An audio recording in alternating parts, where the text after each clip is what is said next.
Assalamualaikum warahmatullahi wabarakatuh.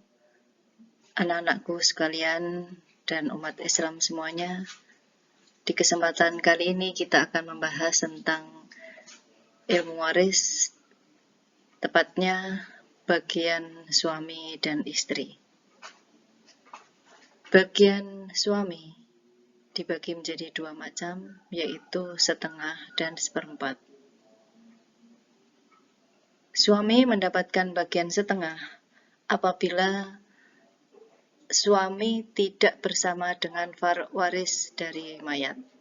Jadi mayat tidak mempunyai far'u waris atau tidak ada anak turun sama sekali.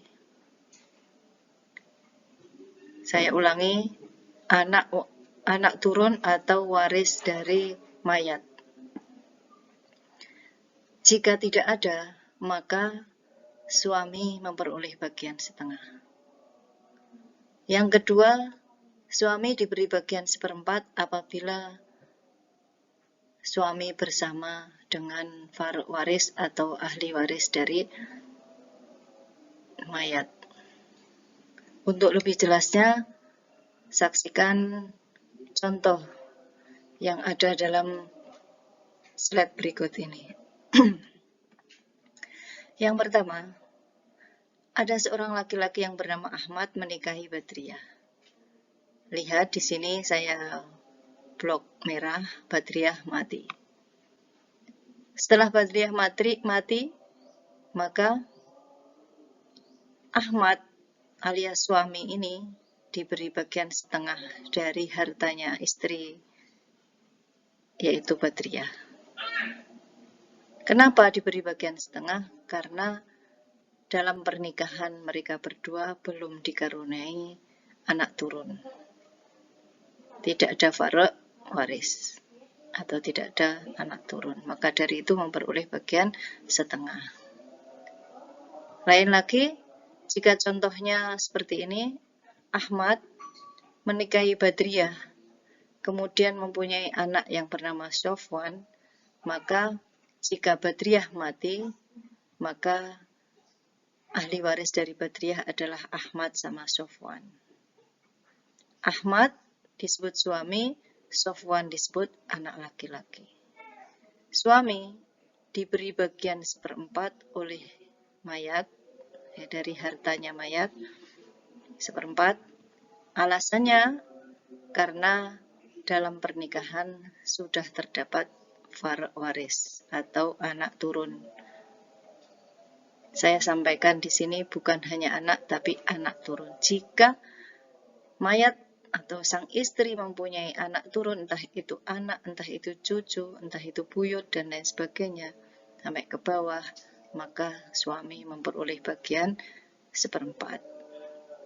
Perlu diingat, berbicara tentang ahli waris di sini, maksud saya far'u waris di sini, tidak harus bersama dengan hasil pernikahan dengan Ahmad. Saya ulangi, tidak harus dilahirkan dari hasil pernikahan Badriah dengan Ahmad. Bisa juga sebelum menikah dengan Ahmad, Badriah sudah mempunyai suami dan anak turun. Kemudian setelah dia menikah dengan Ahmad, kemudian Badriah mati, maka Ahmad itu disebut dengan bersama dengan far'u warisnya mayat. Oke, selanjutnya Sofwan, anak laki-laki, perlu diingat bahwasanya seluruh ahli waris laki-laki dengan sendirinya, kalau tidak ada yang lain, maka memperoleh bagian asobah binafsih, disingkat dengan ba alif ain nun. Sekarang yang kedua, bagian istri. Istri memiliki dua bagian, yaitu seperempat sama seperdelapan.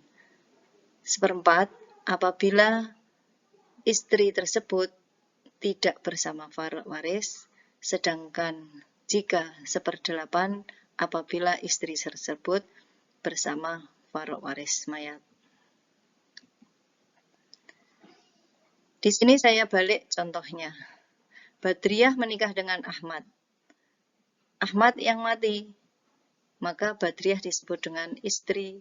Istri di sini karena belum dikaruniai anak turun, dan di lain pihak Ahmad juga belum punya anak turun dari orang lain, maka Badriyah di sini disebut istri yang tidak bersama dengan waris atau anak turun mayat. Maka istri seperti ini dikasih bagian 1/4. Alasannya yaitu sama, yaitu tidak ada farok waris atau tidak ada anak turun. Contoh yang kedua, Badriyah menikah dengan Ahmad, dikaruniai anak yang bernama Sofwan, kemudian Ahmad mati. Maka ahli waris dari Ahmad di sini adalah Badriyah sama Sofwan. Badriyah disebut istri, Sofwan disebut anak laki-laki. Istri memperoleh bagian 1/8 karena ada farok waris. Farok warisnya di sini adalah Sofwan. Sofwan disebut anak laki-laki. Anak laki-laki di slide sebelumnya sudah saya sampaikan bahwa laki-laki, ahli waris laki-laki dengan sendirinya memperoleh bagian asobah binafsih, disingkat ba alif ain sama nun. Demikian penjelasan dari saya tentang bagian suami sama istri. Semoga bermanfaat, barokah maslahah fid dunya wal akhirah. Ila liqa, afwan. Assalamualaikum warahmatullahi wabarakatuh.